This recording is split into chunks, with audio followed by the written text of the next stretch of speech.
This is Jeremy Zwinger with the Rice Trader. Just giving a summary for the September 3rd, 2018 Rice Trader Report. It's been an interesting week, as always. We're going to try to keep it brief this week. I went a little long last week. I just want to do a few minutes. Probably the biggest thing that remains, the underlying fundamentals we continue to talk about. We have the largest supply for rice, wheat, and other things since 2000-2001.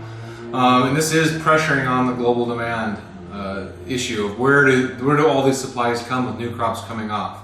So I think that remains the key factor that the market is dealing with. And we can just look at our number 3 graph in section 3.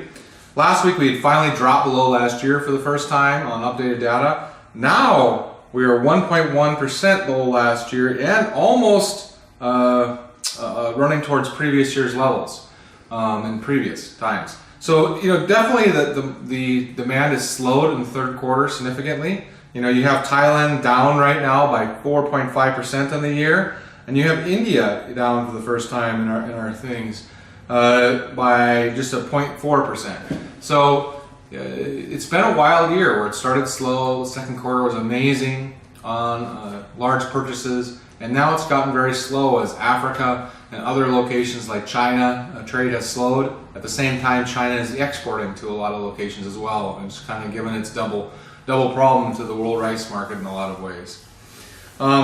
If I just go to some of the other key information I just see in the report, NFA has been very, very active in the Philippines.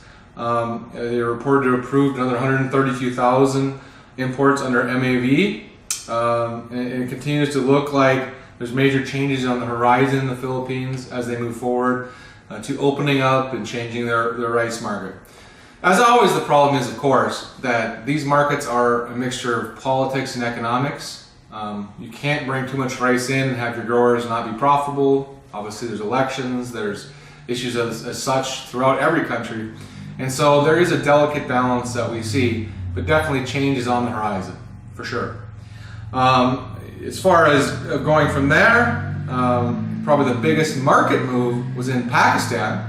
Pakistan has fallen now to the smallest of the major prices. It dropped from $395 to $375. The next closest is really India and Vietnam at $395 for high qualities. Actually, India remains the best, cheapest price for brokens at just $285. So, Pakistan's faced a need to grab some more demand, and prices have dropped in the short-term offerings. And so that was a major move. But all of this underlying activity is just a larger supply, the question of what's going to happen in the coming period. And you really see this in the U.S. It's becoming apparent, as we've been saying, the U.S. crop is up by about 25%, and the yields are amazing. And so it's going to be a very large crop. This will affect the region, especially as the U.S. is still quoted $5.35, and that's a $50 premium to Asia right now at these levels. That's going to affect trade balances. So while the U.S. announced, like we've been saying, that NAFTA got approved this week, which gives the 90 days for the current president of Mexico to sign the agreement, it doesn't change the reality that Asia and other locations can still trade into Mexico. It doesn't really help the situation that allows free trade from the U.S. when we're at such a huge price premium and the quality is just not there to justify that premium. So while trade agreements are great, they also only put you at level ground. To flip that, back to China, we've already talked about China's reduction of imports and their major exports. They did make an agreement with India to take a trial order of 600,000 tons. Reported this week. But on the same note, they continue to be very delicate in these trade imbalances. And the trade war between China and the U.S. is very real. And most analysts I've talked to don't expect there to be a change in the U.S.-Chinese relationships. It could occur. A lot of people actually expect that the North Korean agreement is already done, actually with the U.S., that there'll be a peace agreement announced soon before the U.S. November elections. But most people don't believe that that's going to occur on the Chinese side. And it's a very, very serious issue that's escalating. There's a lot of closed door things that are occurring that are probably best left closed door, but it's a very concerning issue. Outside of that, I think the other key piece that just struck me this week is the Vietnamese trade to Egypt. As we know, Egypt has been struggling with water. Water will remain a major issue for the global rice market and food commodity market.